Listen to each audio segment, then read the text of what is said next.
All right, Nicole, we are now streaming live. Awesome. Hi, everybody. Hey, why don't you do this while I'm pulling up the screen? Just tell everybody who you are. Tell them a little bit about yourself. Okay, my name is Nicole Tripodi, and I am the principal of FedInform.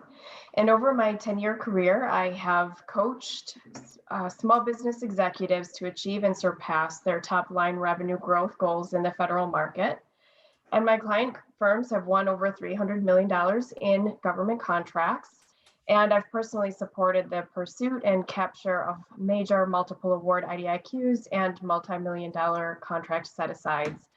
And my secret sauce is using publicly available information about government buying practices to forecast the market and specific opportunities. And so that's what I want to share with everyone today. Awesome. Great job. Great introduction. Now, we are not going to steal all the thunder because we did get together recently and record a podcast episode. So we're not going to steal all of the thunder from that podcast episode, but just briefly, while we're waiting for some other folks to get online, just tell us, how did you get into the federal marketplace? Well, it's an interesting story, at least to me. I was living in Nashville, Tennessee about 10 years ago, and I was looking for some new work. I really wanted to kind of dig my hands into a career. And I came across a company that was looking for a marketing analyst, and it ended up being a government contractor. I interviewed with them long distance. They brought me out here to DC. It went great. They hired me, and I was really excited. And one of my first experiences was at a round table with a bunch of business executives, and it was just kind of an industry group talking about how to do business in the federal market. And it was like alphabet soup. People were talking in all these acronyms. There was all this language that I didn't understand. I was sitting there thinking to myself, oh my gosh, they are speaking English, but I have no idea what they're saying. And so for me, getting into the market was just a huge rush of information that came to me all at once. But I stuck with it. I aligned myself with a mentor, and I started doing business development responsibilities, and I just really immersed myself into the language, into the market, and I learned as much as I could. And that got me to where I am today. And I like to say that I'm gotten here through mentorships and through education, but it's been a really rewarding experience for me. Nice, nice, nice. Now, you are based where? In Fairfax, Virginia. Fairfax, Virginia. Okay, how close is that to the Beltway for all of us outsiders? Well, my place is actually we're sort of about 15 minutes south of Tyson's. So we're not too far out there, but then where I actually live is a little bit further off the Beltway. So I'm in a place where there's actually a lot of lakes and kind of open spaces. So it's nice. It feels like I was going to say, that's the Tennessee in you. That's Tennessee, right? That's right. Okay, and so just for everyone out there, hey guys, what we're gonna do, Nicole has kindly put together a presentation for us that we're gonna go over, and at the very end, we'll take questions. I will be trying to monitor the chat at the same time, but she's gonna go through the presentation. How long is the presentation, Nicole? Probably 30 minutes or so, give or Okay. take. All right, so we're gonna try and squeeze in a presentation, and then Maria is also in the chat, so she will be fielding questions, and then I will be at the same time going over everything. So, Nicole, if you want to go ahead and pull that up, cue that up for us. Okay.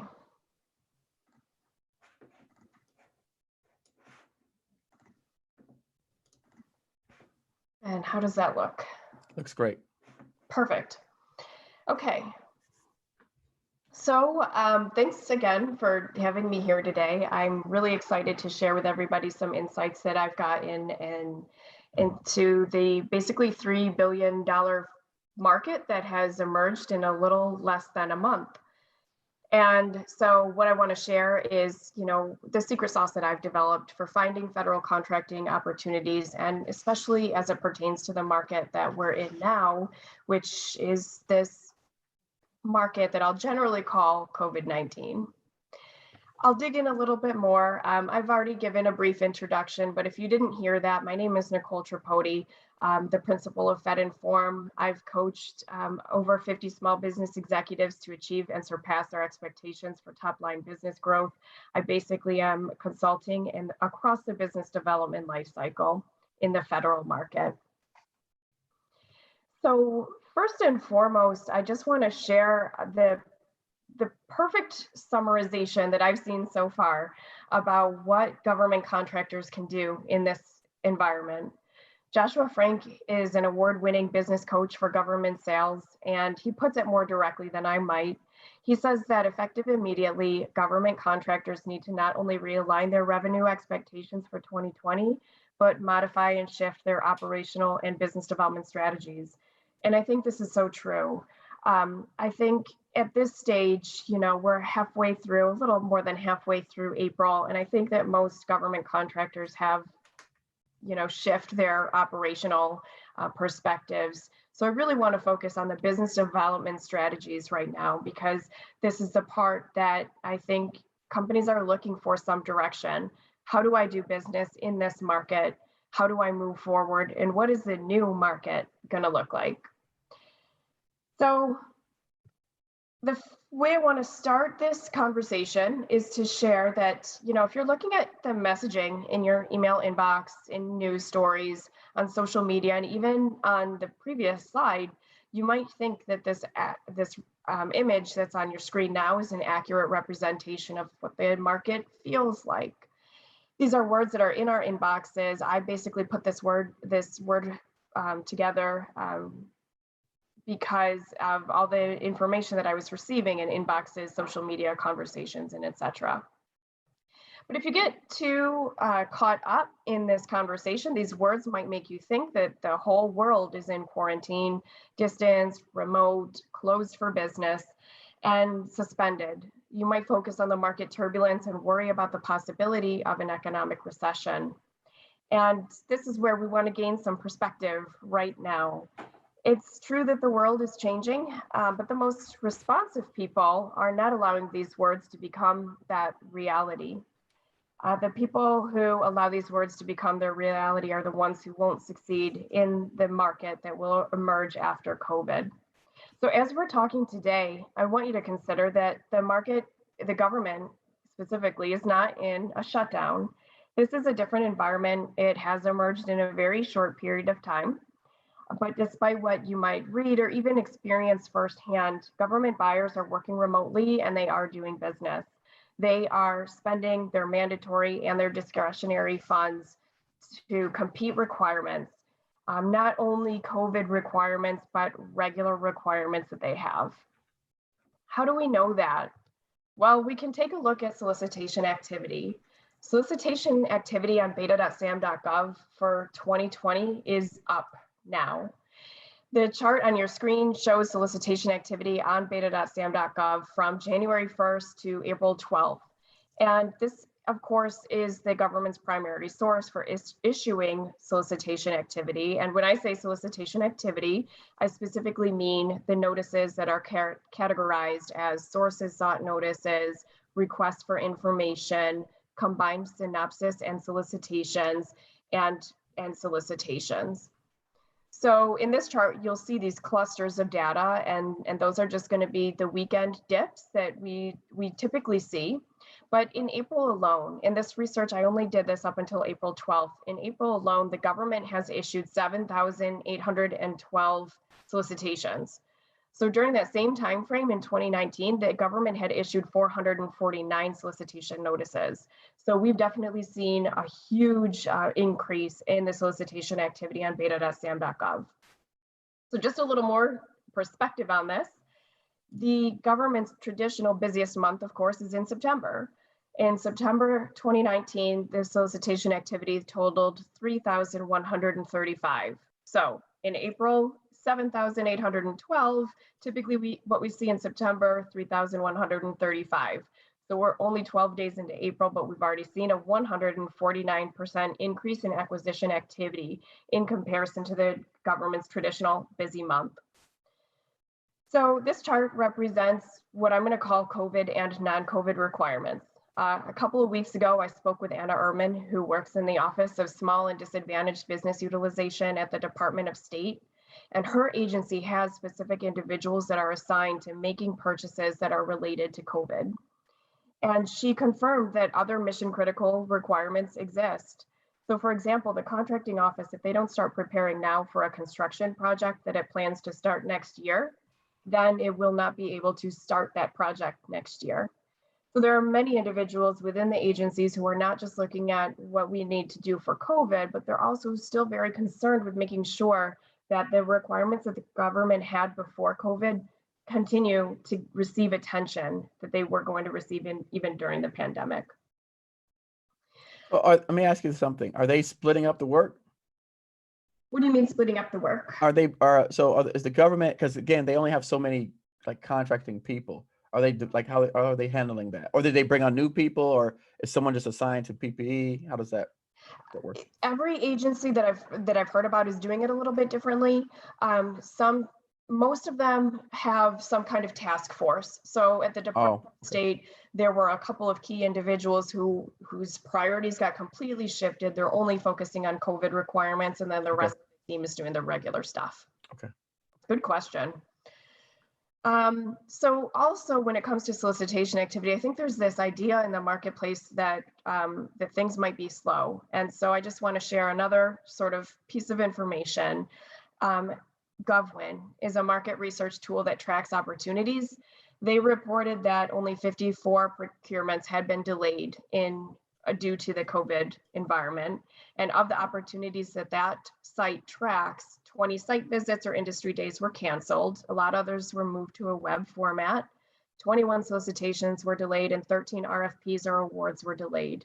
And that's it. So that's really not a whole lot of slowdown in activity. So I think the big takeaway here is that the government is still spending, they're still moving. Judging from the comments in the chat, it sounds like that is what a lot of our listeners have experienced. And so that's awesome. I'm glad to hear that. We could take a little deeper look at spending though, because this is the part that's been really interesting to me. So as of April 12th, when I ran this research, the government had obligated over $3 billion in funding towards national interest actions pertaining to COVID.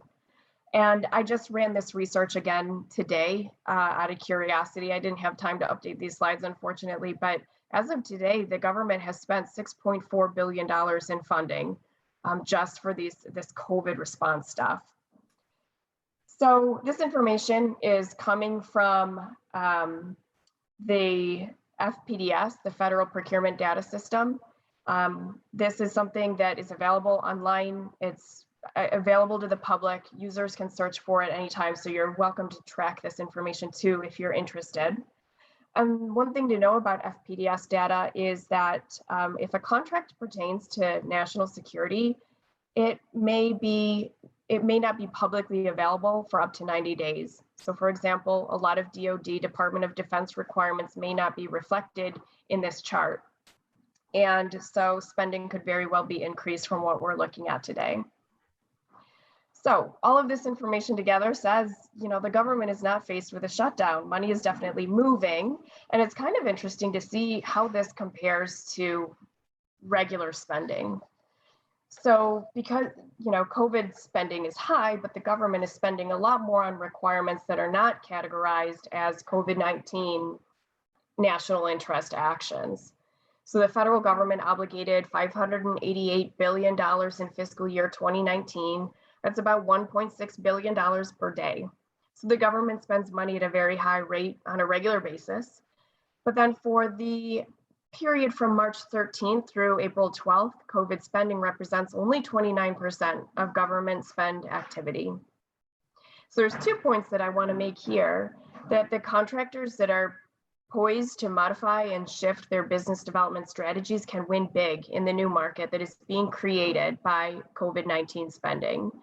And then we'll show you on the next few slides, the way that business gets done in this market is a little bit different than the way business normally gets done.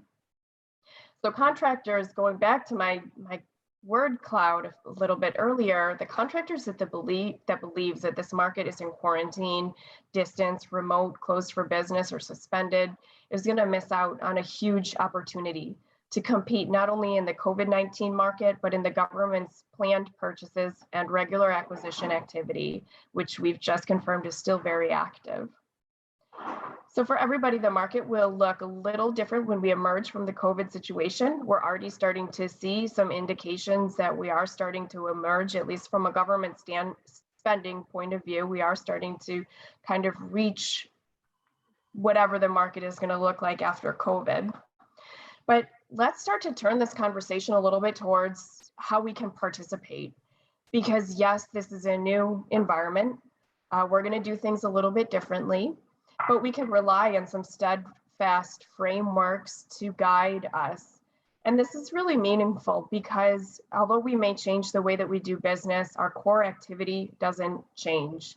So for those of us who are adverse to change or feeling anxious about what's happening in the market or even fearful, consider this framework like your security blanket. Just focus on your performance here rather than the market forces that are out of your control. Because here's what doesn't change in this new market. Answering these key questions and using this framework that's on your screen to make money in any environment. So as business owners, we want to ask ourselves 3 questions to refine our customer focus, address market drivers, and align our marketing specifically to these targets. And this is our game plan. So to get there, we can ask, who is spending money during and after COVID-19? For those who are spending money, what are their known problems that you can solve better, faster, and cheaper than the competition? And how do we best communicate our value in a way that will resonate with the customer? So let's begin to answer some of these questions. All the data that we're going to talk about on the next few slides is going to pertain to COVID-19 spending. This is the market that we're in now, and I think that there's still huge opportunity for contractors to participate in this market. So the first thing to know is that the market is changing very rapidly. I first ran this data on March 31st and then again on April 12th. And then when I ran it on the 31st, the Department of Health and Human Services was, of course, the #1 spender, but then it was Veterans Affairs followed by Homeland Security. And now when I do it again, we see that the positions in the ranking of spots number 2 and 3 have switched. We've got the Health and Human Services first, of course, and then Homeland Security and Veterans Affairs. So what I'm trying to illustrate is this market is constantly shifting. There's always something kind of new happening right now. You have on there Small Business Administration #3. Yes, they had a huge, they had a contract that, let's see, it was a while since I've looked at it, but it was a small business contract that was awarded to a small business, but it was for some very large amount, 50 million, 100 million, something like that. And that was the company that was helping them decide how to spend their disaster relief money. Ah, okay. All right. There you go. Because I'm like, wait a second. SBA is up here? Yep. Okay. They there was based on, it was like a management consulting type of contract where they oversaw how to allocate disaster relief funds. Exactly. So they came one big windfall right there in that one contract. If you took that one contract away, I'm not sure they'd even be in the list. It was so big. No, that's awesome. Okay, I got you. Yep. So, so of course we see Health and Human Services. I don't think we're surprised to see them up there. #1, they are of course leading the biomedical research and development efforts that will hopefully lead to a vaccine. And but otherwise, we're looking at the top 10 spenders, and we're going to dig into a little bit more on not only who's buying, but what they're buying and how they're buying it. So what we often see with government spending, most of the acquisitions are awarded as definitive contracts. And that just means that there's no specific contract vehicle. It's just that the government has issued a contract. And we see another large percentage, about 21%, going towards IDIQs. And the interesting part is that only IDIQs that have spending associated with them are single award IDIQs. So this tells us that the government is awarding, straight contracts, but they're also applying money towards their single award IDIQs as their primary methods of purchasing in the COVID environment. The top contracting vehicles that they're using are SOUP 5, which they've spent about $92.1 million on that contract. The NITAC Chief Information Officer Commodities and Solutions contracts, they've spent about $63.5 million there. And T4NG, which is the Department of Veterans Affairs contract, they've spent about $6.5 million on that one. One thing that's interesting, if everybody is familiar with the NITAC contracts, their CIOSP3 contract vehicles, the 8A companies are really doing well on that vehicle in this market. About 19.3 million in spending has gone to 8A companies just in COVID. Can you explain that contract for people who may not be familiar with it? Yes, it's you could consider it kind of a family of contracts. So the NITAC it's an acquisition organization within the National Institutes of Health, and they manage a family of contract vehicles. There's one for products, and then there's a couple of them for services. The ones for services are called CIOSP3 contracts. It's the third iteration of this family of vehicles. And there's one for, other than small businesses, there's one for small businesses, there's one for 8A companies, there's one for hub zone companies, sort of like that. So, what I am illustrating is that of that family of vehicles, about 63.5 million has been spent on that family, but 19.3 of that went to the small business side. So I'm just really proud to see all that money go to 8As. Speaking of small businesses, let's talk a little bit about competition methods, because there's a huge percentage of these obligation dollars that are not competed at all, about 47%. And this is pretty high. Typically what we see that non-competed requirements make up about 25 to 30% of the market. So these COVID requirements are not being competed. And hold on. That's something I think that is really important to say again, because people, did you guys hear what she said? I will say it again. I will say it actually a few more times in this presentation. We're going to get back to the topic in a little bit more detail, but 47% of the contract requirements are not being competed at all in this COVID-19 market. And if this was 6 months ago, we would see that being about 25 to 30% of the market, not 47. So there's a huge increase in the amount of requirements that are not being competed at all. All right, we want to talk about that piece right there. We're going to talk about that piece. All right, let's get, that's the piece everyone came on board today to hear. Right.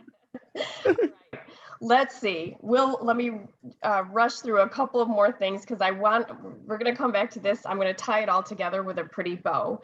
But so most of this work is not being set aside necessarily. And I do want to say something about this, because we're not seeing a lot of set-asides happen in this COVID environment, but I don't think that's because, I know it's not because small business doesn't have an opportunity to compete here. I think that we're dealing with urgent requirements, and so the government doesn't have the same amount of time that they used to be able to do their market research to decide if something gets set aside or not. Right. So, even though we don't see a lot of set-asides happening, we do see that about 24% of these contracts are going to small business, and that's about what we typically see. Okay. All right. All right. Before we get to that non-competed side, this is, we're going to go through a couple of slides here, and I just want everybody to kind of pick where they belong on these slides, because these next few slides, we're going to show you what the government is buying. And there's a lot of research and development. I'm going to kind of slow roll through these slides just a little bit so that you can see where you land. You'll see that there's a lot of construction of hospital structures. We're going to talk a little bit more about this too. these are the top 10 spending categories. Basically, they make up 77% of the total COVID spending. We see IT services start to enter the picture as we move down the list. This is now, number 11 through 20. And agencies definitely need to optimize their workforce for teleworking, which could be where a lot of this money is going. We also see some prefabricated and portable buildings here. We see many of these categories, I think, too, can be redundant, but if you haven't been counting, we've seen about 990.6 million of medical related supplies and services kind of flip through these slides. We see facility support start to show up here, specialized cleaning for government facilities. And one thing that you may have noticed that you don't see is telehealth, and that's a huge emerging market right now. The CARES Act actually provides $200 million in funding to a program called the COVID-19 Telehealth Program that was established on April 2nd to help healthcare providers provide connected care services through telehealth. And so there's an application process that is being released or produced for companies that are interested in supporting this telehealth effort. So I would just Google COVID-19 telehealth program. It'll pop right up and vendors can learn a little bit more about what the government is doing there. All right, so let's come back to the topic that everybody wants. We're going to talk about these non-competed requirements, and very specifically, we're going to talk about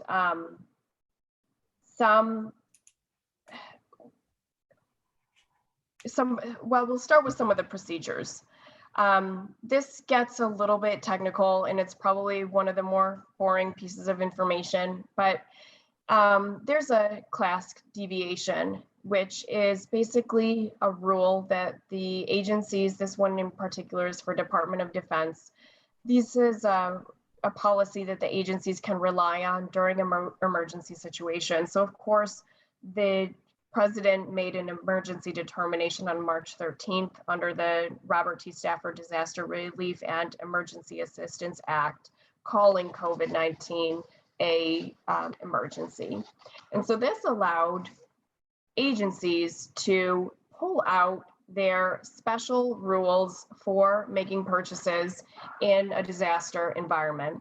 So the Department of Defense, for example, they have this rule called the micro purchase threshold, simplified acquisition threshold, and special emergency procurement authority. And this basically increases the threshold on a lot of the simplified acquisition purchases. So now the threshold is $750,000, which is what we can call a simplified acquisition purchase. And even the commercial, sweet. Yeah, it's sweet. Even the commercial items, the threshold for commercial items is 13 million on a simplified acquisition procedure. So, and you can think of a commercial item is basically anything that, except with the exception of real property, it's anything that you could sell commercially, anything that, private industry or private companies might purchase. So, so this becomes key because going back to some of the, who's getting this money. When we look at who's getting this money so far, it's been companies that are not small businesses. It's been other than small businesses. But if we were to look at this information and we only looked at that simplified acquisition purchase method, then we see the tables turn. Small business starts getting the bigger piece of that pie. So this is where our market is as small businesses. And this is where that non-competitive market is. Because with the increase in simplified acquisition purchasing capability, most of those obligations going towards small business, and most of those, a good majority of those being non-competed, this is the market that we really want to look at, right? So in this market, and I'll spend only a little bit of time just kind of talking about this specific market, this small business, simplified acquisition, purchase, non-competed market. We see that the Veterans Affairs is now the front runner from a spending standpoint. Small Business Administration is up there, Health and Human Services to some degree, Justice. There's a couple, just that top 10 sort of landscape shifts. But we see a lot of the same categories. They're going to be very similar to the categories. This is what the government is buying. These are very similar to the categories that we saw a couple slides ago. Just a little bit more emphasis on supplies and maybe non-complex requirements. Do you have that list broken down by PSC code or by NAICS? This is actually the PSC code, the product or service. Okay. I just wrote it out since most of us don't know the right. No, I know they won't know the code. Right. Okay. Yep. So this is the product or service code. So I would say to everybody watching, screen capture this particular slide. Yes, I will also make these slides available. You can pull them off my website. Actually, they're there now. So if you go to, all right, we'll put a link in the show notes page on the YouTube, so then people can click it and go straight to it. Okay. Okay. All right. So now I want to turn our attention back out towards the total market spend, because remember that for the period March 13th through April 11th, COVID spending represents only 29% of government spend activity. And I'm kind of pulling us back because I know that I've gone through quite a bit of information, a lot of analytics, but we're going to talk next about how you can become involved in solving the known problems. So going back to that game plan, the understanding who's buying what we sell. Now we want to talk about how we can solve this known problem. So don't forget, and I say, we've got about 71% of the total market spend is non-COVID requirements. And so don't forget to pay attention to these non-COVID requirements too. These are certainly going to come back. This is sort of what the government-wide spending profile has looked like in the past few years. We are certainly going to be coming back to this type of environment. COVID requirements, they're a little bit short-lived. They're going to be a little bit short-lived. Now, we may see some effects that last years and years, but as I mentioned, the government is still working on their regular requirements. And so the point here is, don't forget about the regular requirements, even though we're talking quite a bit about COVID. Okay, so let's talk about what you can do. How do you solve the known problem? And for every agency, this is a little bit different. And so what you want to do is, once you have your target agencies in mind, whether they're coming from the previous slides or whether you've already got your customers or your target agencies, you want to start doing some poking around on their website, because almost everybody is talking about how you can help support this COVID environment. Customers are looking for vendors to help solve these problems. And just think that the companies that are engaging now to do their part are really creating a new economy for everybody, because once we emerge, things are going to look a lot different. And so this is our opportunity to support that. So agencies like, for example, on the screen, the U.S. Army Corps of Engineers, Rock Island District, they publish their known problems on their websites. They tell you exactly how they want you to help them. They need extra space or retrofitting of existing spaces. These are turning into alternative care agencies. They're using them to house supplies. They need field medical units, and they need temporary medical enclosures. So these are the big problems that this particular agency is having. They actually do a really great job. This agency, I chose them as an example because they do a really great job of talking about how they're progressing and what they're trying to do to support the COVID spending. They've provided a dashboard showing how they're spending money. They're participating in a lot of these purchases for temporary buildings. And so what you want to do is kind of look for where your customer agencies are fitting in this space. Here's a great place. This is what's next on your screen is sort of a list. It's a lot of reading, but if you've got medical supplies or equipment that you can sell, you can submit a price quote now for the COVID-19 PPE and medical supplies RFQ. This is an RFQ that's a rolling RFQ, sort of like a GSA schedule. So you can submit your pricing there. You can support FEMA. FEMA's has a procurement action innovative response team at DHS Industry Liaison at hq.dhs.gov. If you want to support the Health and Human Services, create a profile on their OSDBU Small Business Customer Experience portal, include the word COVID somewhere and your specific offerings like hand sanitizer, masks, telehealth, or whatever it is. Add that into your capabilities section to make your solutions keyword searchable. If you have medical supplies or equipment to donate, you can contact FEMA. We've provided a link here. Eric, I know that you had a video a couple of days ago about donating medical supplies. Mm-hmm. Yep. If you're a private company that wants to produce a product related to the COVID response, the email on your screen, nbeoc@max.gov, that's basically a consortium of companies that is working to solve the COVID crisis. And so if you want to get engaged in that, there's an opportunity for you there as well. Of course, we have beta.SAM.gov. That's where the government posts a lot of their requirements. And I did want to share that even though a lot of stuff is being non-competed, we're still seeing a lot of requirements posted on beta.SAM.gov for COVID requirements. About 48% of the requirements in general are required to be posted on beta.SAM.gov, 30% not required, and 21% were not posted at all. I think I'm sure that everybody is pretty familiar with beta.SAM.gov, but I think one thing that I do want to point out as a best practice, when you're searching for your keywords, make sure you use a combination of different spellings. So coronavirus is one word, but you could easily see somebody writing it as two words. So include coronavirus as one word, include it as two words, include your acronyms in your keywords so that you can capture all the different ways that the government might write out their requirement. Just a little tip there.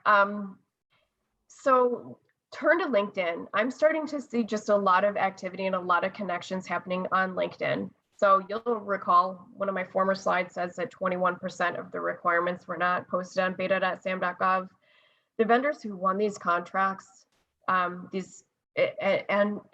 also the non-competed contracts, they had prior relationships with the government. And so whether it's COVID requirements or non-COVID requirements, building relationships with government buyers is often a major success factor for a lot of companies. So with most major events being canceled and social distancing and all this, we're starting to see people come online. I did a search for contracting officer in my area, Washington, D.C., and there were 30,000 results. And I think that's a number that surprises a lot of individuals, that there are so many contracting officers on LinkedIn. And I did the same search about a year ago when there were 13,800 results. So we're starting to see more and more contracting officers come online. And these individuals are online because they want to connect. So don't be afraid to use your network to identify the individuals that you want to get in front of. Understand what's important to them so that when you do get in front of them, you've got something interesting to say, and then use your network to create introductions for you. So next is communicating value. Like going back to our game plan, we had been talking about following the money, following the known problem, solving the known problem, and now you want to communicate your value. So in this environment, you need to be registered on SAM.gov, the System for Award Management. And this is really going to be how you communicate your interest and ability to support the disaster relief efforts, whether you're a current vendor or not. If you're already doing business with the government, you will want to be added to the disaster response registry if you want to support these COVID requirements. So how do you do that? The government has a system, of course, and it's called that disaster response registry search. So if you're already doing business with the government or aggressively pursuing work in the government, you're probably already registered in SAM.gov to do business with the government. And if you aren't, that's going to be your first step to even participating in this market. You just go to SAM.gov to register. It's free. It only takes a couple of days. And then during that registration process, you'll indicate that you want to be added to the disaster response registry. If you aren't sure whether your company's registered there, you can just go to SAM.gov. There's an advanced search option where you can search the disaster response registry and search for your company. And so if you are registered in SAM.gov, but you're not in the disaster response registry and you would like to be, then you can just follow the steps to update your SAM profile. And the shortest way to do that is to select the option to update your purpose of registration and remaining entity information. So now what do you do with all this information? Well, the first thing that you want to do is you want to call your customers, your current customers, and ask them what they need. This doesn't need to be a sales conversation. This literally can be, how are you doing? How are you holding up during COVID? I think everybody's humanity is a little bit more exposed or open right now to just connecting with people. There are so many people who are just not used to working from home, and so they're dealing with something. And so you can just give them a call, talk with them, ask them what they need. That puts you in front of them, and that gives you an opportunity to solve a problem. Sometimes the problem isn't something that your company can solve, but you can bring in the company that you know that can help solve that problem. And that's really valuable. So look for where you can add value with everything that's going on. Make sure you update your capability statement that directly shows how you can solve these problems today. If your capability statement was not talking about COVID before, have it start talking about COVID now. Have it start highlighting some of the things that are going to be important to buyers, the ease with which they can contract with you, the value that you've provided for similar requirements, that you're a low risk solution to help the government solve some problems. Same thing if you have more of a solution and you want to develop a solution-oriented white paper and send that to your customers and target customers. I do suggest that people follow agency processes to submit unsolicited proposals. I got into a little bit of a discussion with somebody about this one because he said, unsolicited proposals, he didn't like that phrase. He was afraid that it would scare your customers away if you tried to tell them that you wanted to submit an unsolicited proposal. That might be true, but here's my argument. My argument is that most agencies have a process for what they need to do with the unsolicited proposals. For example, I read the Department of Veterans Affairs. Their process basically says that if somebody receives an unsolicited proposal, they need to send it to the head of contracting. So what that tells me is, wait a minute, if I call it an unsolicited proposal, it's going to go right to the top. Yep, that's where I want it to go. Love it. I love it. That's a great tip right there. I love it. So, because people tell us all the time, like, oh, you can't call it unsolicited proposal unless it meets these other requirements, unless it's not already created before and it's not innovative and it's not, so, but I like it because it goes straight to the top. I like that too. So, all right, Pierce, are you watching this, Pierce? Make sure you got this one down. All right, that's for Pierce to know. There you go. Also Doug, for Doug as well. There you go. Doug, Pierce, I hope you're listening. We probably have another discussion about requests for information and sources sought. Do you respond to those? Do you not respond? No, I beat my people up all the time about that. What do you say? I beat them up. I said they better respond. They better get together and work it together, and not just you respond. Call your friend, call somebody else and say, hey, look, this is out. This is happening. I mean, I don't know why we're trying to compete against each other. It doesn't make any sense to me. We're competing against the big guys, not us other small businesses. Exactly. It's a huge market. I mean, if we have not seen, we are talking about billions of dollars here. So Right. we can Yeah. work We together. could, yes, we could work smarter and Yep. all right, keep going. All right. I'm getting anxious. You can see I'm getting anxious. I'm like, all right. To get to Q&A. So I do think that, yes, responding, just like you said, respond to information, a request for information, source of sought notices. That is our first opportunity, small business, to influence the requirements our way. And then use email campaigns and marketing campaigns, of course, to reach your buyers, especially in the simplified acquisition and non-competed space. Those are credit card purchases. You can really take an approach that you might use commercially for those types of purchases and use some email marketing campaigns.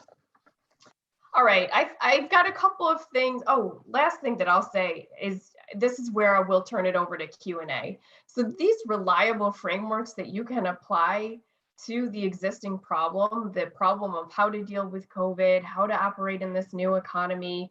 And I hope that this results in a shift in your mindset about what we're experiencing. You've got these tools and processes to succeed in today's market and whatever the market's going to look like in the future. So after you've taken care of your employees, your business, your customers, focus on following the money, solving your customer problems with innovation, solving customer problems faster, cheaper, better than the competition, and start to move that mindset from one of, of doom and gloom to this is a real opportunity for ourselves and our businesses and for the economy as a whole. Do me a Okay. favor, Nicole, take down the slide and we can see your face nice and big on the screen. And then we can see you and all your energy coming through lively. All right. Now give it to us.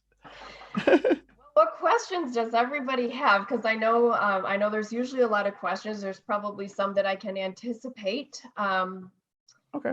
But Start off with some of the common questions that people are asking you after you've given these presentations. That would be helpful. okay, so people always want to know. Really, people want to know actions. What do I do? And so, how do I take this information and apply it to myself? So I've given you this framework, right? And this framework is to identify those target agencies, understand what their problems are, and communicate your value in response to those problems. That's a framework that works for this COVID environment. It's a framework that works for this non-COVID environment. So it starts with the research, and that's the part that nobody wants to do. No. But there's publicly available free resources to do that. FPDS is the one that I use and I prefer, but USAspending.gov offers a much easier interface that most people can kind of plug and play. And Why do you prefer FPDS over USA Spending? the reason I prefer it is because FPDS has way more data available that is not in USA Spending. Okay. FPDS is the government's authoritative contract writing source. Okay. There's about 280 pieces of information that contracting officers or their staff enter into this system about each contract. Websites like USA Spending, GovWin, they only pull a percentage of those 280 characteristics. Okay. Some of them are not important, but some of them are really, really interesting. For example, and I think that GovWin started doing this in recent years, so maybe it's not the greatest example, but you could look up a contract in FPDS and you could see how many vendors responded to the previous solicitation. And so that's not something that I don't think is picked up in USA Spending, and only until recently is it picked up in GovWin. So it gives you a lot more insight that you might not ordinarily have. Okay. Okay. One of the things that the question that I have is, oh, you know what? We'll skip my question. Let's go to one of the questions that someone asked before. You said they're buying IT projects. So how does a person that's in IT space who has a solution now emerge himself into this whole marketplace, right? And we'll start with that. Let's start with that question. So is this company, the hypothetical company, do they already do business with the Yep. government? or No, they don't do business with the government, but they do IT services. Let's say do 5 to 7 million a year. They're already offering IT services to state agencies, maybe some municipal agencies, or maybe commercial agencies. So now they're saying, okay, I want to do business with the government. What should I be doing? all right. First thing to do is to register in the Obviously, they're going to get registered. Yeah, we know the registration part. good. But we're talking about specifically about the opportunities you're saying here now, all this SAP stuff going on. So almost every agency buys IT services, and this is going to be a matter of doing your research too, because a lot of agencies buy IT services, but they buy it on a specific vehicle. Right. If you're new to the market, you might not have access to the right vehicles. Right. So, for example, the National Institutes of Health, that's an agency that you're not going to find a lot of work that's not awarded on the CIOSP3 family of vehicles. So that's the research that you need to be using usaspending.gov to understand who's buying what you sell, but also how they buy it to ensure that you're not going to start targeting an agency that you're shut out of to begin with. But the reality is for IT, at least, Nicole, I mean, I know like IT has a lot of already like people already on vehicles for IT. I don't know the percentage wise, but I would say the majority of the IT contractors are already on some sort of vehicle. So the best hope would probably be a subcontractor in that case. For IT specifically, just IT. Well, yes, because you know what, IT is so competitive. Right. Is very competitive. So yes, that is a great tactic and definitely something that I recommend, even though you've got some experience with some other governmental agencies, it does help to team up and start to get your feet wet in the federal market, especially if you're looking at Department of Defense or something like that, where there's going to be a lot of requirements that maybe you're not quite ready to manage. Sure. So yes, subcontracting is huge, and you can find your teaming partners on the same resource, usaspending.gov. Sure. Another question that I have that was asked by a group member was recently is that before we used to be able to have our one-on-ones, our capability statement briefings. So what are you seeing now when people are doing to offset that? So how are you developing relationships in the new COVID era? This is something that we're all learning firsthand. Okay. Yeah, that's a good one, huh? Yep. But here's what I'm starting to see. I'm starting to see that there are there's organizations that are creating webinars that are bringing in buyers, because you know what? Buyers are challenged by this also. They don't have an opportunity to meet with industry. And they don't do that just because they're obliged to meet with us. They do it because they want to meet the companies that are out there. So They're looking for ways to do that. They're going on webinars. I honestly wish that I had been more on top of that LinkedIn research, because I honestly believe that a lot of contracting officers, a lot of buyers joined LinkedIn or updated their LinkedIn profiles or became more visible on LinkedIn because they wanted to be able to connect. And there's a couple organizations that I know of now. I don't know if I can give too much information about this yet, because we're just in the beginning planning stage. Sure, we'll wait. We're creating a matchmaking event where we're going to have the buyers and the sellers come together. We expect to see a lot more of that coming online in the future. Yeah. So we won't don't tease them, Nicole, with stuff that you can't. Let's just hold off until we can say. We'll come back on, and when it's finalized, we'll tell everybody about it. How about that? Don't be teasing my people like that. They want to know the goods. So we haven't figured that out yet. Now, with regard to the COVID taking up 29% of the current spend right now, does that create more opportunities for people who are participating in the non-COVID? So are you saying, like, for example, they're pulling away the contractors? So now my normal guys will be doing construction against me. They're over here doing COVID stuff, and I've got wide open opportunity on this existing marketplace. You might, because I see that a lot of, here's what I think, because if you look at the way the market is, you've got the government first is going to go to their agencies or the customer, or not the agencies, but the vendors that they've already worked with in the past. Right. Yeah, they put them on some other contract, but they still need vendors. This is an opportunity to sort of sneak your way in the door and say, hi, here I am.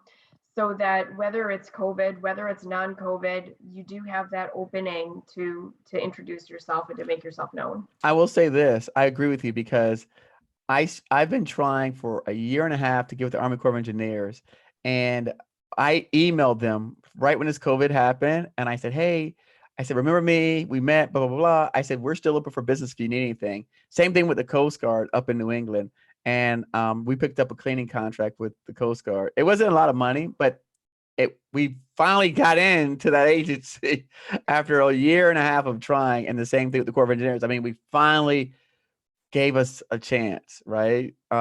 Which was great because now they get a chance to see how we work and operate and do business and perform.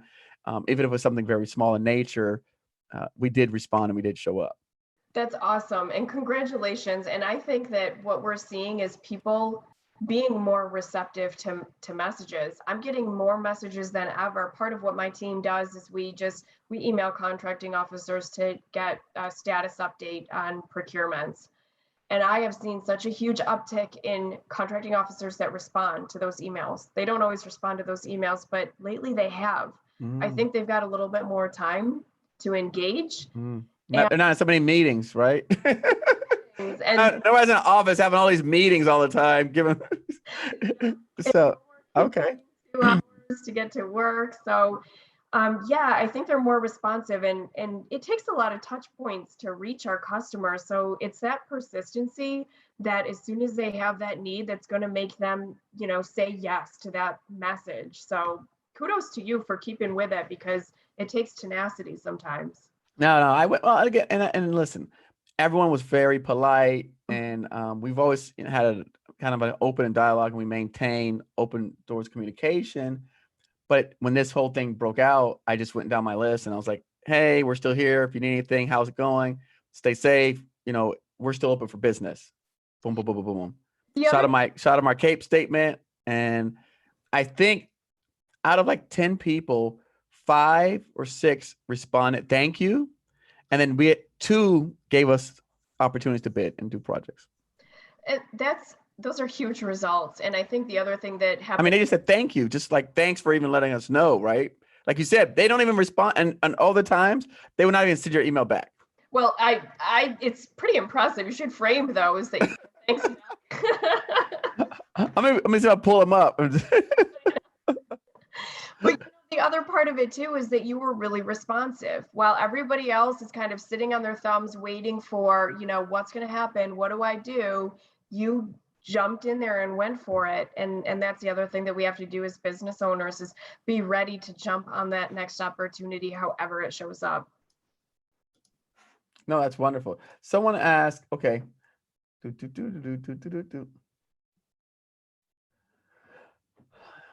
I'm registered and I sell administrative consulting services. I want to increase my daily business activities. What else can I do besides looking for solicitations? Do the research. The research for your customer agencies is really key, and you can look for their strategic plans, their planning documents. Performance.gov is a great repository for understanding an agency's primary initiatives and goals. What was it? Say it again, please. Performance.gov. There you go. Performance.gov. I'll put it in the chat. Yes, please. It's huge. They even put the people in there who are responsible for the initiative, and it'll be the customer's problems. So like I said, if you do your research so that you can show up to that customer when they finally answer that email and say something besides thank you, then you're ready with a really solid knowledge and understanding of what that government needs. The other resource is to look for their Office of Inspector General reports, their GAO reports. These are going to give you, especially in management consulting, there was a report that I found a couple of months ago. I think it was the FCC, Federal Communications Commission, and it was a report on the top 10 management problems that they were experiencing in that agency. I mean, if you're a management consultant and you can find a list online of the top 10 problems an agency is experiencing, isn't that just gold? Oh yeah, big Yeah. time. So that's the research that you want to be doing right now. Hold on. Name one of the questions that people commonly ask you that you've heard in the past.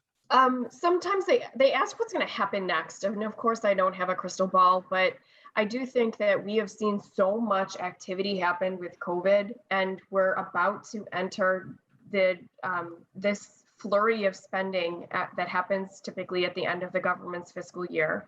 So we usually start to see a huge uptick in solicitations and opportunities in July, August, September. So I think that we are essentially going to merge. I think we're going to see this COVID stuff just kind of blend right into year-end spending, and we're just going to see a lot of activity happen through the rest of the year. So be ready for that. That's what I think we're going to see. I'm going to show this. Hold on, because on here, I like to share with my people. No, I do. I tell people the truth. So you see what this said? Can you read this email? All right, here. There you go. Yeah. Hope this email finds you well in the wake of the current situation. If you need us to mobilize a team on site for clear information, please let us know. We're available and still actively working. And then Eric at Fort-based contact for search support. Good hearing from you. Awesome. Like that. I mean, something simple. So simple, and simplicity is key. People do ask me sometimes, how do I write this email? And they come up with this huge, like, they've got to scroll 5 times to read the entire. Nobody's doing that. Simple, short and sweet. Here's what I have for you. Right. Oh, and there you go. Yep. And it worked out well. So yeah, it worked out really well. Let's go to some more questions. Boom, boom, boom. Just want to know how much the government is spending on emerging technologies like blockchain, and where can I find those opportunities?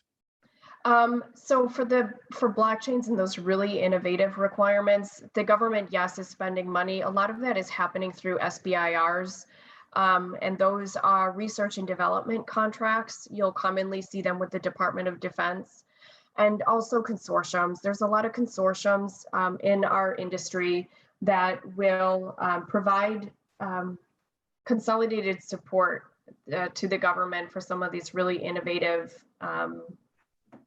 services. And blockchain in the commercial market, you might not call that very innovative, but here in the federal market, we call that very innovative. So if you've got some innovative IT, look for research and development contracts, and align yourself with some industry consortiums to support you. Someone asked, do you think that getting a subscription with a website like Dodge Data and Analytics is worthwhile? I don't even know what Dodge Data is. I've never heard of Dodge Data. So we would say no. Look, hey, thanks, Dayton Work, but we've never heard of it. So, which means, I mean, and we say, I don't say no. If we are out here and we're doing contracts and we're successful and we've never used it, then I'm saying that I don't think that you need it either. I think that you should really consider whether you need a paid service at all, because this information that we're talking about, these resources that we're talking about, they're free. They're publicly available. No, I don't have any of those paid sources. I don't. I don't subscribe to any of that stuff. Okay. Let's go to another question. Boop, boop, boop, boop. How do I find agencies that need rental and commercial buildings? I think you talked about that with the COVID. You would have to go to the actual agency, their website, and they're talking about the COVID opportunities. U.S. Army Corps of Engineers would be a great start. Very good start. They're looking for that right now, and you can do that research in USAspending.gov. You can take your capability, you can plug it into that website and see who's buying. Okay, my man Chris says, is past SAP spending reported in FPDS? Yes, it is. It is. There is a special designator called simplified acquisition purchase. It's right there in FPDS.gov. So yes, you can pull a report of all simplified acquisition purchases. And actually, here's another very actionable technique I like to use. You could take your capabilities, put them into FPDS, download a huge list of simplified acquisition purchases. The name of the individual who is the contracting officer, the contracting specialist, is often right in there in FPDS. So you can pull their name, use GovTribe to kind of match up the email address and the phone numbers. Make sure it's current. Make sure it's current. Right. And that's where you start to target your marketing. Okay. Okay. Meet Mac 1 says, what should I not put in my updated capability statement? This is a new market with no prior experience. What should you not put in your capability statement? I can tell you what I tell people. Don't put logos of your university on there. Don't, I mean, I've seen people, you won't believe it. I've seen people with these big logos. I've seen people with logos from third-party registration companies that they paid to do their capability statements. I would not put that on there. Okay. I'm not a fan of just basically filling the space with non-pertinent information.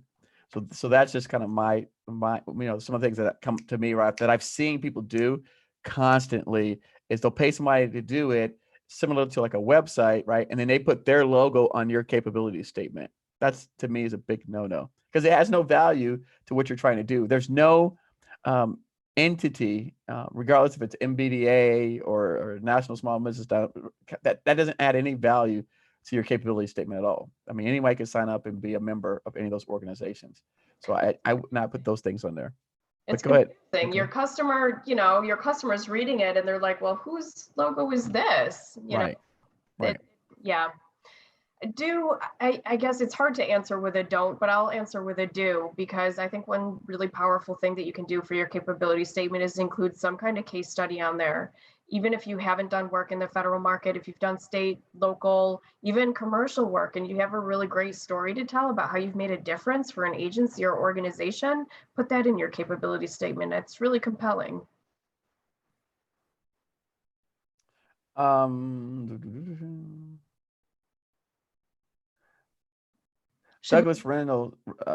says, I have a client with all the certs. Should they be adding NAICS codes to their searches? It looks like I'm assuming it means to his SAM profile. He didn't state that, but that's just my assumption. Yeah, there's a lot of conversation around this for some reason, but yes, you should put your NAICS codes in your SAM profile, because when the government is doing their search for, sometimes they'll search by NAICS code, and you want to be represented in the companies, in the list of companies that they get that are doing work in that NAICS code. NAICS codes are kind of difficult because the way the government uses that NAICS code is it describes the primary purpose of the work. It doesn't necessarily describe the work that's being done. So the product or service code that you put in is sometimes a little bit more useful than the NAICS codes. So you do need to put your NAICS codes in SAM, and you do need to think about, well, I don't do facility support services, but do I if I maintain a computer network? You might. So you have to kind of pick all different NAICS codes that could potentially represent the work that you do, but then also fill it in with those product or service codes. And those product or service codes really represent the actual work that you do. So, and they're much more granular. So I suggest you do your NAICS codes and your product or service codes. Nice. Okay. That's a good tip. I like it. All right, someone says, Marvin W says, hello to everyone. I'd like to know, how is the COVID-19 impacting the trucking industry? Good question. That's a very good question. Let's see. I haven't done that research specifically. That individual could reach out to me directly, and I would be happy to do some specific research. But I think that the trucking industry is probably seeing a lot more distribution happening right now, certainly in the commercial market. In the federal market, I think that we tend to see low levels of impact. We know that vendors are not necessarily performing work on government sites anymore, but I could easily see that in the trucking business, commerce would still continue. So I don't think that there's a huge impact, but I'm happy to do that research with that individual one-on-one. Okay. You better be careful, Nicole, offering off one-on-one services on YouTube. I know. Listen, this ain't your regular webinar here. This thing is gonna go through the roof, okay? You may have to call me and say, Eric, can you pull down that video off YouTube, please? Because when I first started, okay, I used to offer one-on-ones.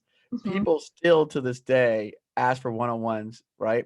And I have received, and this is just awful, but the only negative rating like a 1-star on Facebook page I received was from someone that told me I falsely advertised, give them a free one-on-one and my 2017 video on YouTube, and that I was a fraud because I Oh, said at the time I had 10 videos. Today I have 200 videos. I have a podcast. I have all this free content. I've got free resources on 3 different websites.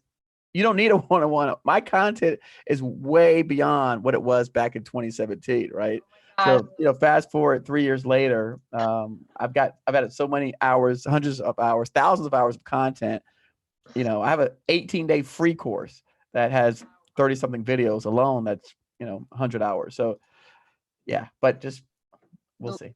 I'll just delete that. No, I'm just kidding. For the next 5 days only until April 28th, 2020, that one individual can reach out to me and I will tell him more about the trucking business. Thank you. Love it. There you go. Thank you. Okay. Someone says RFQs are being posted on Monday and closed on Wednesday. When a bid is closed, can I still submit a bid a day or two afterwards or just move on? How can you request an extension to submit a bid? That's going to be a losing game, unfortunately. A lot of times now, there's a lot of very quick turn requirements happening because of COVID right now. But when you see something like that come out, the government may not be necessarily looking for competition if there's that short of a turnaround time.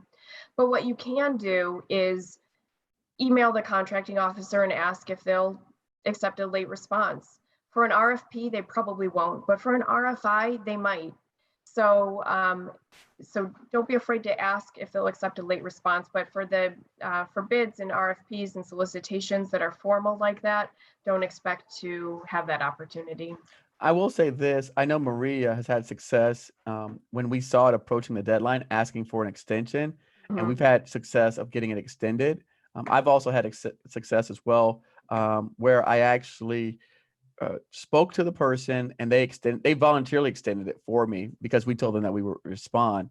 And I guess it had already been out several times and they didn't receive favorable responses. So when we showed our capability statement, our ability to be able to actually perform the project, they asked if they extended it, would we bid it?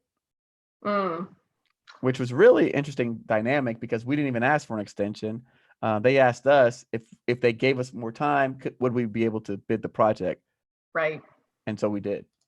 That's really interesting. I think that if it's already closed, would you worry that this is what I would worry about? I would worry that you would upset any vendors who had already. Oh yeah. No, I agree. No, I agree. That's why I said to me, I would ask before it closed for it to be extended. But I agree with you. If it's already closed, it's at that point, it could potentially trigger a protest situation. Yep. Which doesn't help any of us. Nope. Okay. So Marvin W., make sure you send Maria your email so that Nicole can work on this whole trucking industry thing. In fact, I may just work with her on it and then put that information, make it available to everybody, because that's kind of the way I operate. Rather, I love working one-on-one, but because we have so many people that want the same information, I just make the content for that particular segment and then just disseminate it out to all the people. So maybe we could do that, and that might be a better fit as opposed to giving it to just one person. I like that. Yep. Yeah. Okay. All right. Everything Business says we do construction cleaning. The only code I see. It went off my screen. Okay. We do construction cleaning. The only code I see is for janitorial. We really aren't that. I want to choose the right one. Any thoughts? So construction cleaning is different from janitorial services. Yes, I would probably have to take a look through that list of NAICS code, but what you're really looking for is what might the government say? How might the government categorize this? I could see them categorizing it for facility support services, for example. That's the only one that I have off the top of my head. Eric, do you have? My thoughts are, if she drills down into the PSC code, she might get a more specific description of something more closely related to that. Ooh, that just reminded me, I have a really great resource for her. psctool.us. All right. and plug in your product or service code or your NAICS code, and you can map it back to the other one. So if you have an easier time finding a product or service code that describes that type of work, you can plug it into psctool.us and get a list of NAICS codes that are relevant to that product or service code. So that's one way to do it. Cool. Everything business. Once you get set up in SAM, how do you update your codes? That's easy. Just go back in and update those. That's not really something that's difficult to do. You can always add codes, take them away at any time. Mm-hmm. Yolanda, if you're a new business with no past performance after registering with SAM, is it still possible to get government contracts? What should your strategy be to get in? It's only possible to get government contracts if you're registered in SAM.gov. So just to cover that part of it. The next thing that you want to do is get to know the market, talk with people. I think for new companies that are coming in with no experience, one of the best things that you can do is start talking to people, build your network, find those companies that would work with you as a teaming partner, find those companies that are going to help you navigate the space, and really work with the industry. I think one thing that I don't suggest is going to your customers and trying to get help from your potential customers. There are a lot of organizations, a lot of divisions within agencies that are responsible for being the liaison between small business and the agency. And part of the reason that they're so ineffective is because they have companies constantly coming up to them saying, I want to do business with you. How do I do it? And they end up doing a lot of teaching rather than influencing and creating opportunities within their agencies, which is their real responsibility. So rely on industry to give you those answers and network with as many people as you can and talk about what you're doing. Just say, hey, I'm new to the government space. I'm looking to learn. And there's a lot of people that I think will kind of take you under their wing and show you some ropes. I agree. I second that as well. Hold on. Chris Tang, Nicole, as a new entrant, he said new entrant, double new, to the federal marketplace, what are some best practices to adopt as a product supplier? Let's see, best practices. You want me to start? I can tell you this, Chris. I mean, if you go back to the presentation she gave, where she said that, and again, I'm assuming that you're new, and you're supplying items related to COVID. That's probably why you're here and why we're talking about the topic. There, like she described in the earlier presentation, all you have to do is really go online and tell them what you have available and what you can provide at the cost. They're not doing, I don't see them doing background checks at this point. If you have this item for this price and you can make it available by this date, you're winning the contract. Am I on point, Nicole? Is that not what's happening? If this is a COVID question, yes, 100%. Yeah. They need you right now. They need you. So I mean, you are right now, if you have what they need you bad, Chris. Now, if it's something unrelated to COVID, then that's a different ball game. But if it's related to COVID, there are, I like to say blanket purchase orders, but what would you call it, Nicole? Yeah, blanket purchase agreements. Pretty much, yeah, in place where they're just like buying. Yeah. Okay. One thing you can do, maybe, I don't know if this would be relevant. This is for COVID and non-COVID, really. You can ask your potential customers to give you a blanket purchase agreement. I think NIH, National Institutes of Health, they have a form somewhere, I don't know where it is, where you can actually just kind of sign up and get a blanket purchase agreement with them. Those are not contracts. They're Right. agreements to purchase from you, but if pricing is fair and reasonable, they're usually more than happy to set it up. At least it gives you a vehicle.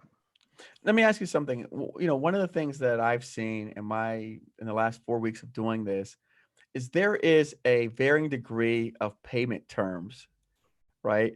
So I've seen states that pay 5 days.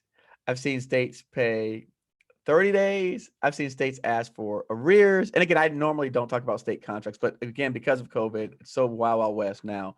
But then I've seen people, like you said, I've even seen people get 25% up front. I've seen people, like you said, credit card purchases. I've heard FEMA's paying quickly. some of these items, Nicole, cost a lot of money to supply to the government, right? So as a small business, if I'm putting out $2, 3, 4, $500,000 to get them these items, how quickly am I being able to expect the money to be turned back around to me? That is a concern that I've heard expressed by a lot of people. I'm not surprised to hear that concern. Two comments. One, there are a lot of new policies in place now to expedite payments to small businesses, and even this is happening for your prime contractors as well, because this is the environment that we're living in right now, and government recognizes that small businesses could be disadvantaged by that. So there's expedited payment policies in place, number one.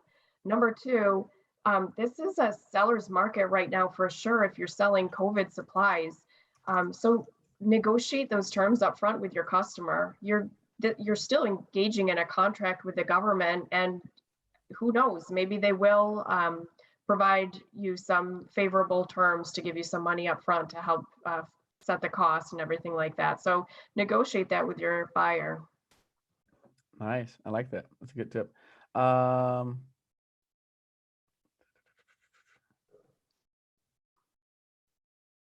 No, they're out of questions. What? We did such a great job. We've stumped everybody tonight. Nicole, you stumped everyone. You've done such a great job. You stumped everyone. Awesome. That's it. Well, what we'll do is we will make the slide presentation available.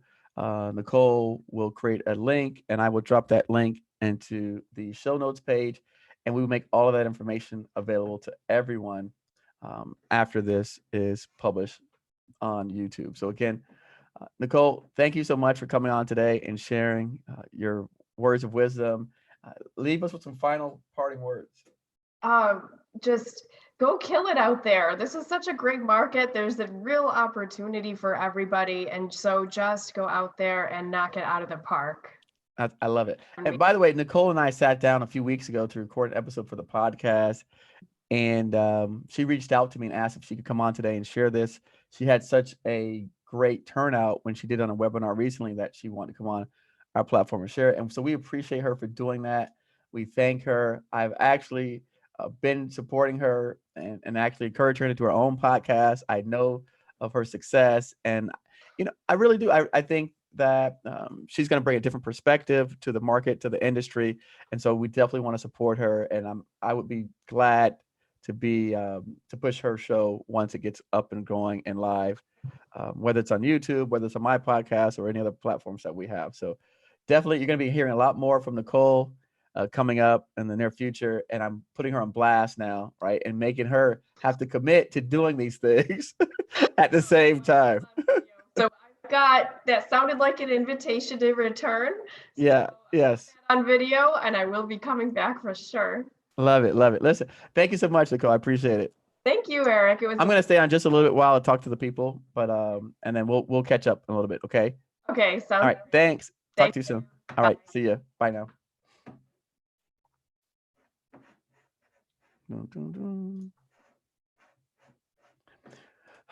All right, guys. How was that today? Had a good job. Did you enjoy the conversation? We plan on bringing, we are connected, right, with a lot of people that are in this space, and we're trying to pull these people out from under the rocks and hidden and just servicing their clients to putting this information and making it publicly available to all of you out there in the world. And fortunately, I have created a platform to give them an avenue to do so.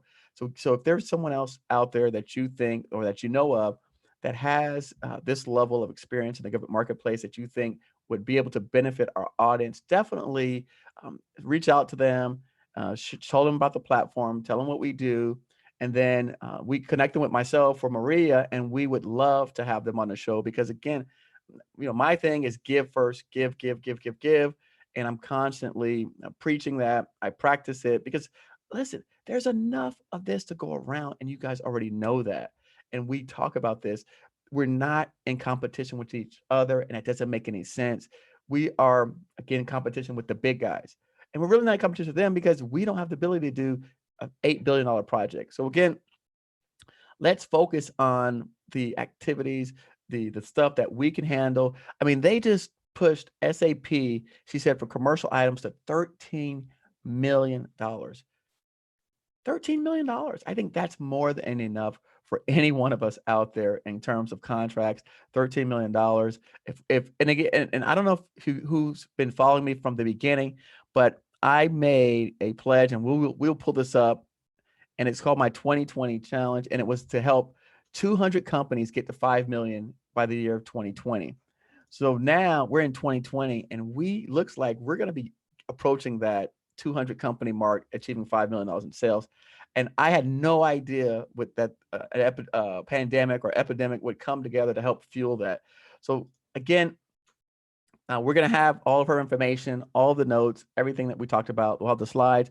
I'll put it in a link. It's not going to happen tonight, but again, by the time she creates it and creates that link, I'll drop it in here. So for the next couple of days, look for that. And we have some other upcoming speakers that we're lining up as well to talk about working through the pandemic, working through COVID and opportunities that exist. So again, please, please, please share what you have. If there's something that you think that you can't do or that you need help with, there's a specific opportunity, reach out to Maria. I know I keep pushing Maria off on everything, but definitely reach out to Maria. We are trying to bridge the gap in terms of finance, in terms of supplies. And look, I know of people that have WhatsApp groups with hundreds of buyers, sellers that talk about what they have in terms of suppliers, brokers, what's available domestically, internationally. So there are people already doing this stuff, and that's key, right? It's not about I have this and you have that. It's like, let's work together to see what you have that's available, that maybe I have a customer that has that need, and then maybe you have a customer with a need that I can help fulfill. That's what we should be doing. That's what the conversation should be more about, as opposed to this is my customer, this is my contract, this is my opportunity. Because what happens is, at the end of the day, none of us eat. And I know this because I've been in these situations time and time again with small businesses. I know it's difficult to change your mindset because we are, as humans, selfish first, right? So we're always thinking about ourselves first. But in order to thrive and to succeed, we've got to come together. So again, I just want to close out with that. Thank you guys so much for joining us tonight. And I'm going to go and grab me a hot dog and watch the NFL draft. This was our NFL draft for government contracting 101, 102, 103, 201. So again, thanks so much for watching. I do have some videos coming out probably in the next day or two, kind of to piggyback off of this. So just look out for those. Thanks, guys. I'll see you in the near future.